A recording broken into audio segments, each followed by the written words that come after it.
नमस्कार। मंच टीवी के इस कार्यक्रम एक मुलाकात में आप सभी का हार्दिक अभिनंदन।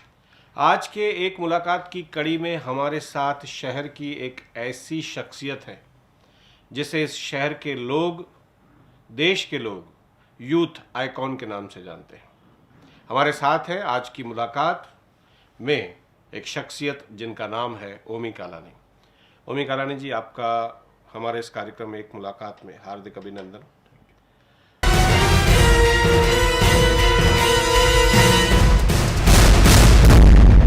एक मुलाकात में हम हर उस शख्सियत से उनके निजी जीवन पर, उनके सामाजिक जीवन पर, उनके राजनीतिक या उनके प्रोफेशनल कैरियर के बारे में सवालात करते हैं। तो आपकी इजाज़त हो तो हम आपके ऊपर भी सवालों की छड़ी छोड़ें। बिल्कुल।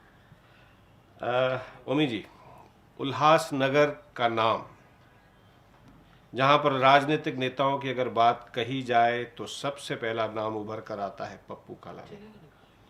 चूंकि आप पप्पू कालानी के सुपुत्र हैं, तो आप शख्सी ज़िंदगी में पॉलिटिकल लाइफ को पहले किस तरह से मानते थे जब पप्पू कालानी जी अपने राजनीतिक क्षेत्र को इस उल्लासनगर शहर में बखूबी निभा रहे थे?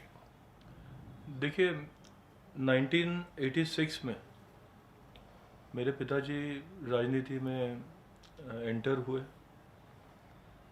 जो कि एक बहुत अच्छे बिजनेसमैन हुआ करते थे। महाराष्ट्र में हम लोगों का नंबर 1 लिकर इंडस्ट्री में माने जाते थे।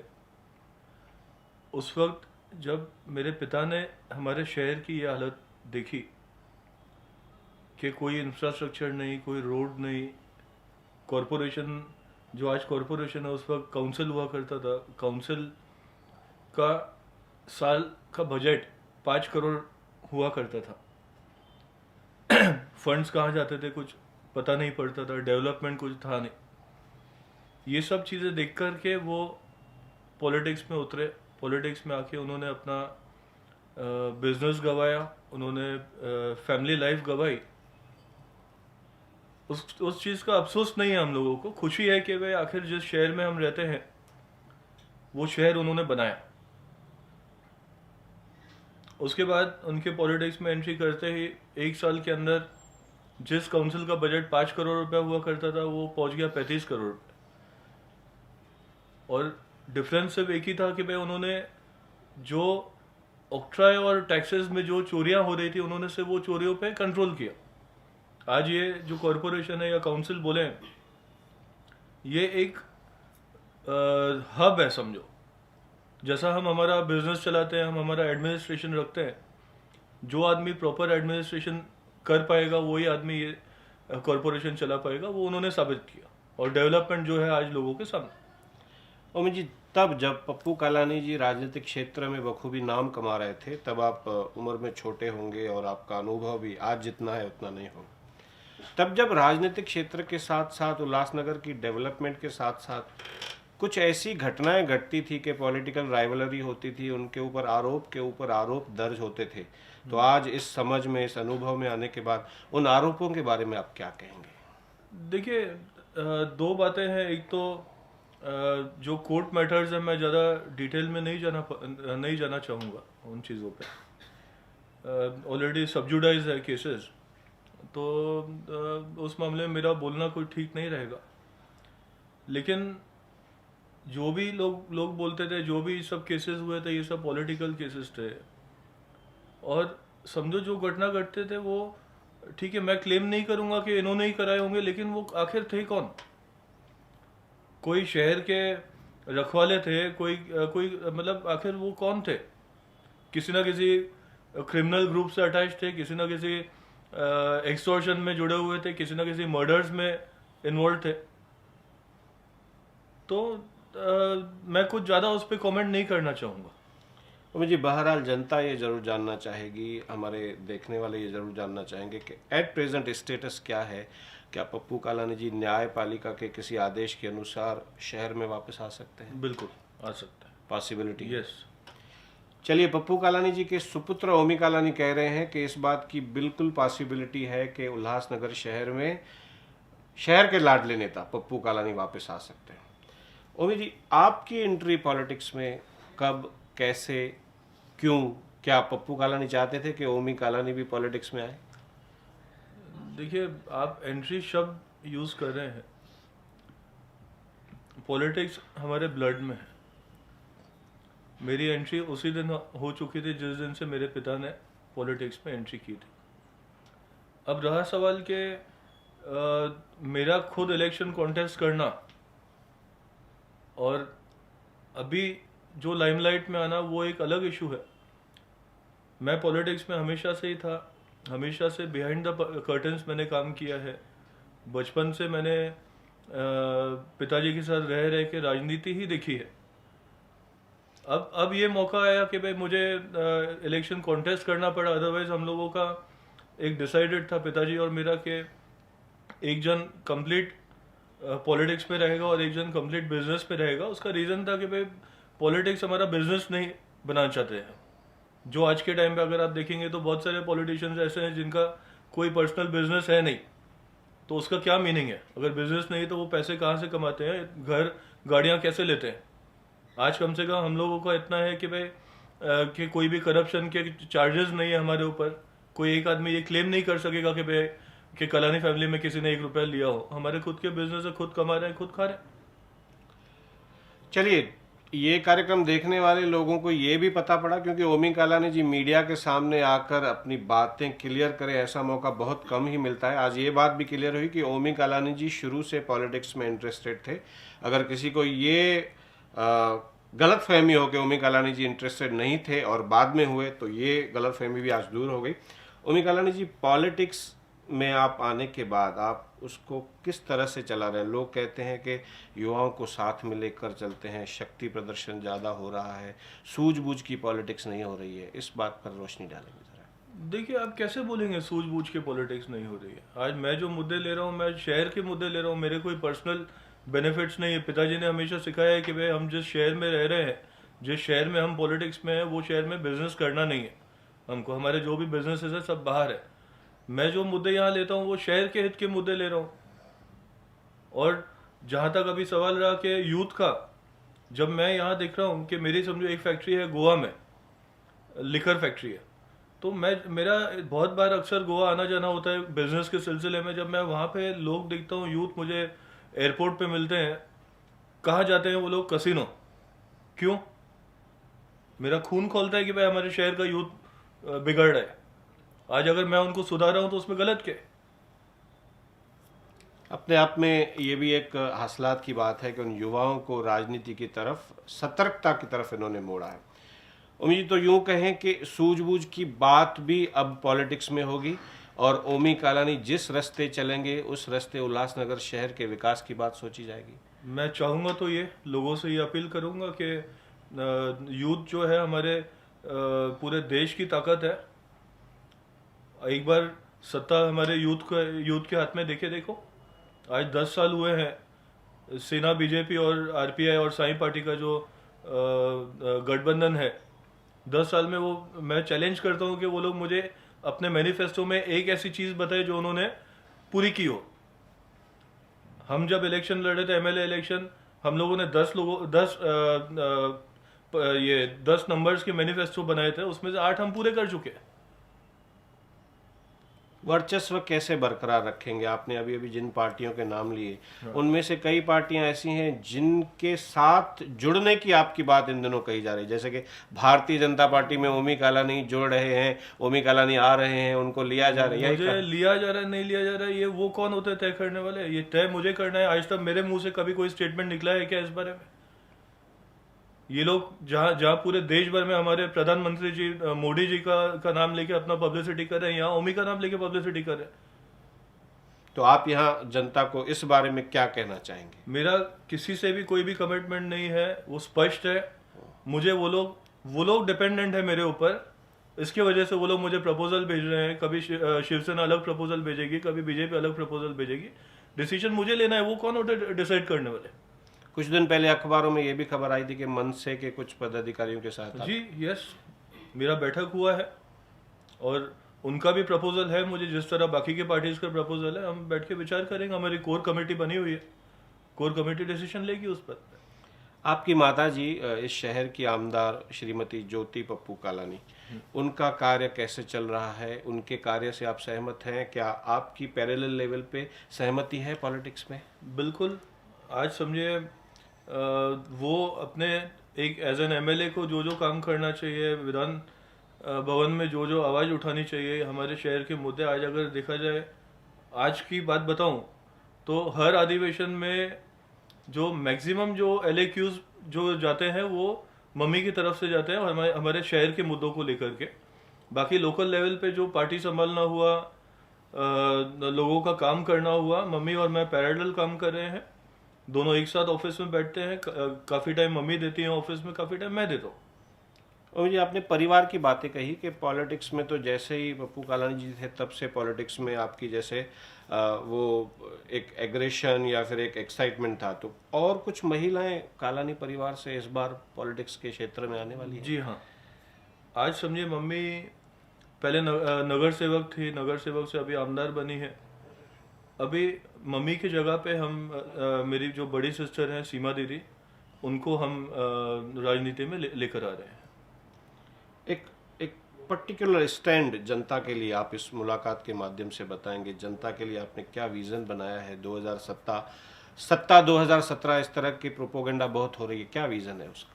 देखिए, सत्ता 2017 ये जो हमने बनाया है, इसके पीछे ऐसा है कि हम लोगों को जागरूक करना चाहते हैं। अभी तो टाइम और पड़ा है इलेक्शन में। मैं ये सिटिंग गवर्नमेंट का, सिटिंग जो सत्ता है, मैं चौक चौक पे जाके इनके पोल खोलूंगा। मेरे पास ऐसे ऐसे मुद्दे हैं इनके। इन्होंने आज हमारा शहर 10 साल में कहाँ पहुंचा है, क्या डेवलपमेंट है हमारे शहर की, बोलिए। बस वही फंड यूज होते हैं, वही ठेकेदार, हर कॉरपोरेटर का ठेकेदार फिक्स होता है, वही नालियां बनेंगी, वही रोड पे ये पेवर ब्लॉक्स यूज होंगे, सीमेंट ब्लॉक बना बनाया रोड है। अच्छा खासा, मतलब उसको रिपेयर की भी जरूरत नहीं है, वो रोड पे पेवर ब्लॉक लगाया जाता है। किस लालच में कि वो ठेकेदार 10% देगा कॉरपोरेटर को। तो मेरा ये जो सत्ता 2017 है, मैं लोगों को जागरूक करूंगा। मैं बोलूंगा कि भाई, एक बार अपील करूंगा लोगों को कि एक बार हम यूथ को मौका दो।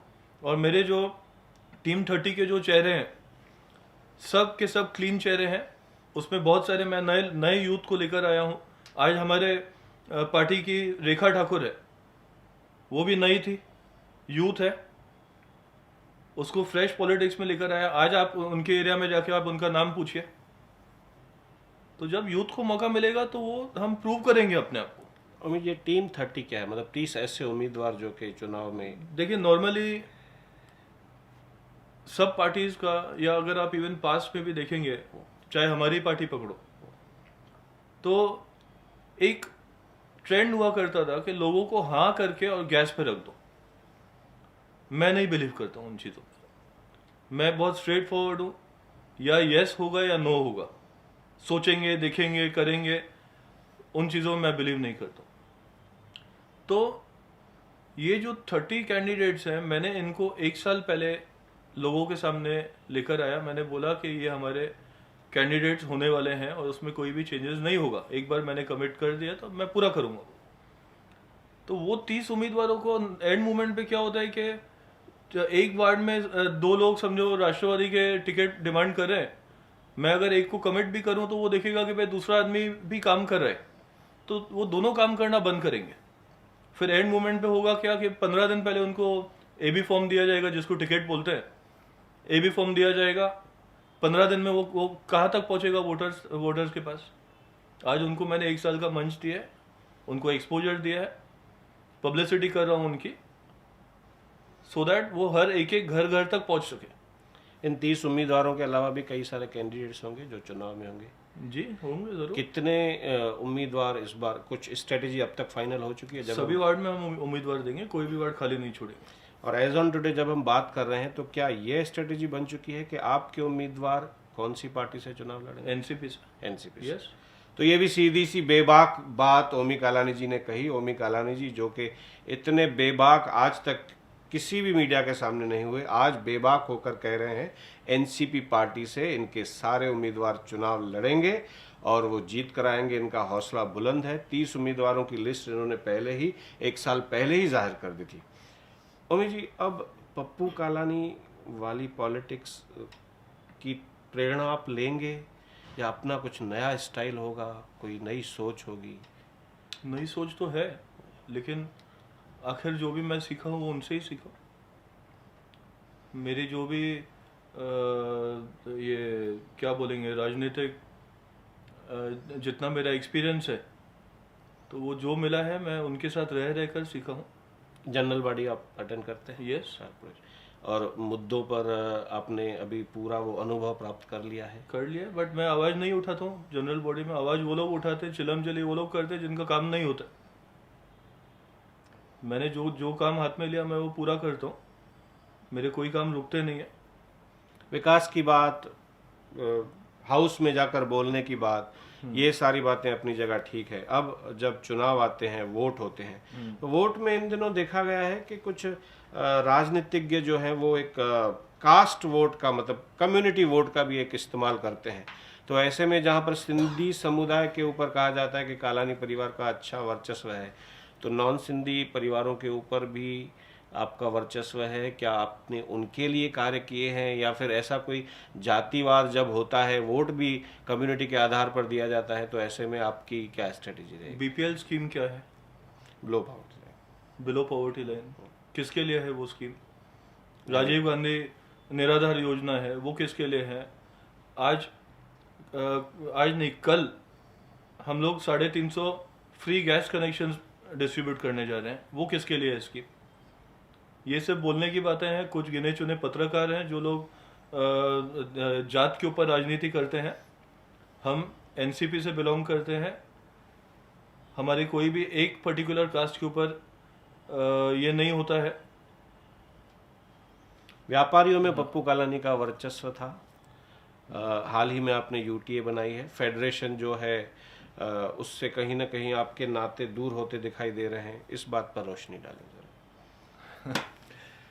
देखिए, जो फेडरेशन है वो भी अपने ही हैं, ऐसा नहीं है कि वो पराए हैं। उन्होंने भी जो सीखे हैं वो पिताजी के नक्शे कदम पर चल के सीखे हैं।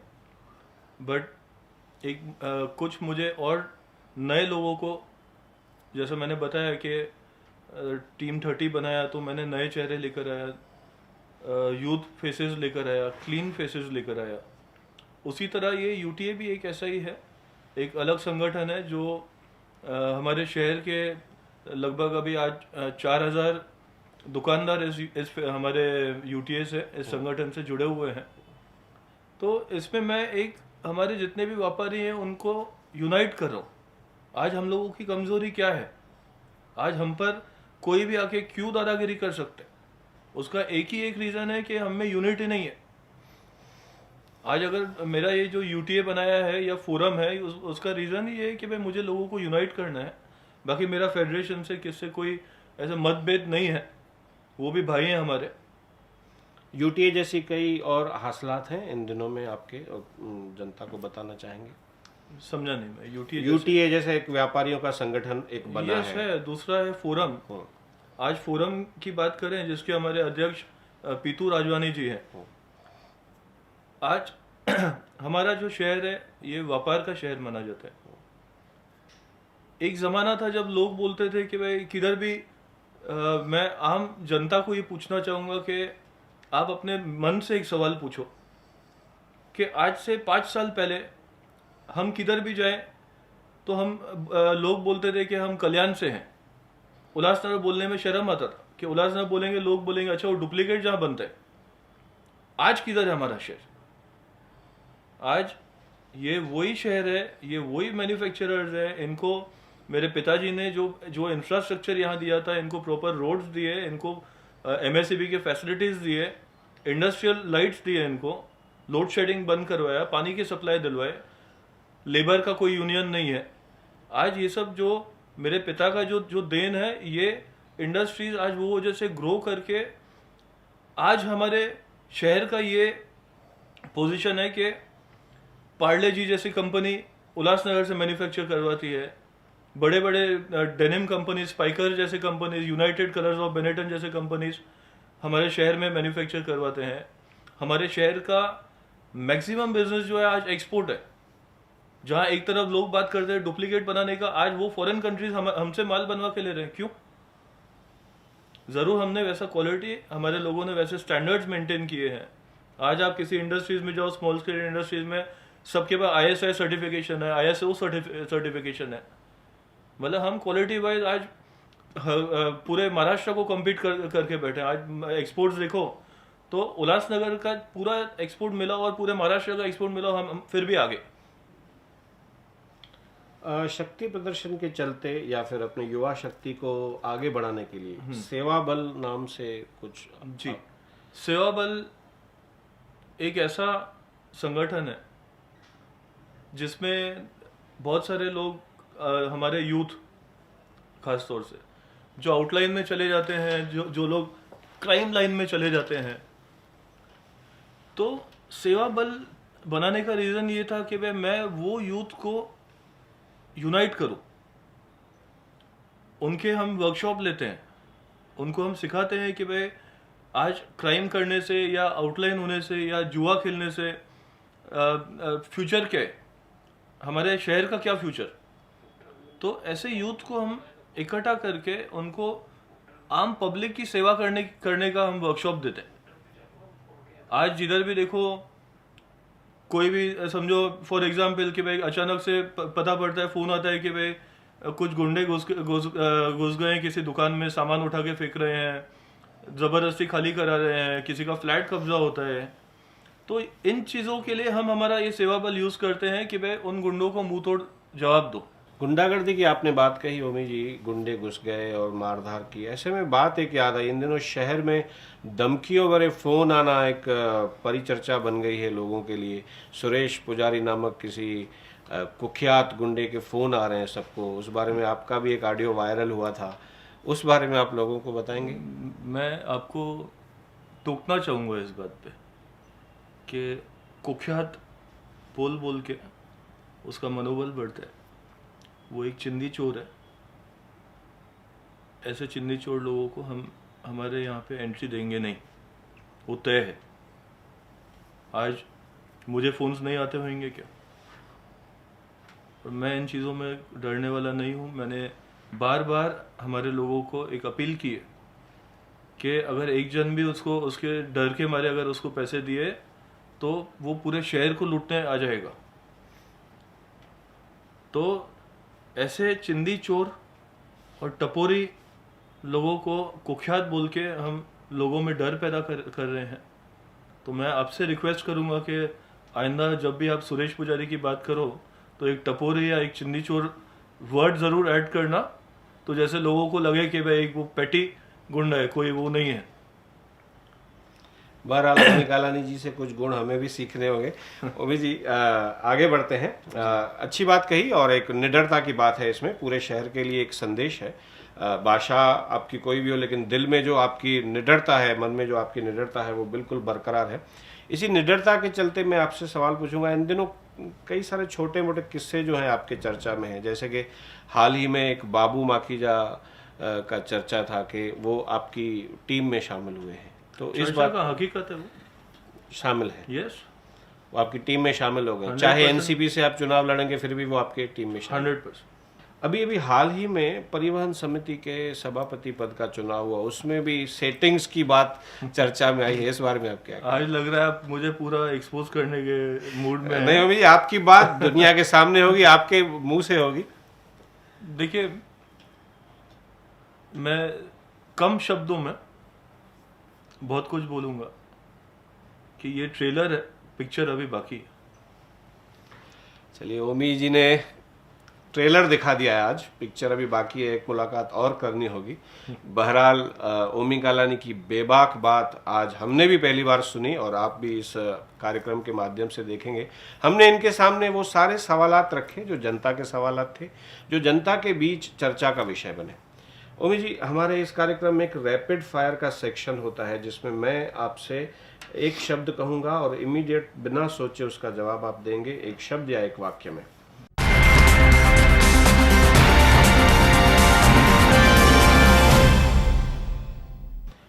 पॉलिटिक्स, फ्यूचर, सत्ता 2017, dream, NCP, in the blood, BJP, सोचना पड़ेगा, youth, any time number 1, Kumar Elani, मैं नहीं पहचानता, पप्पू कालानी।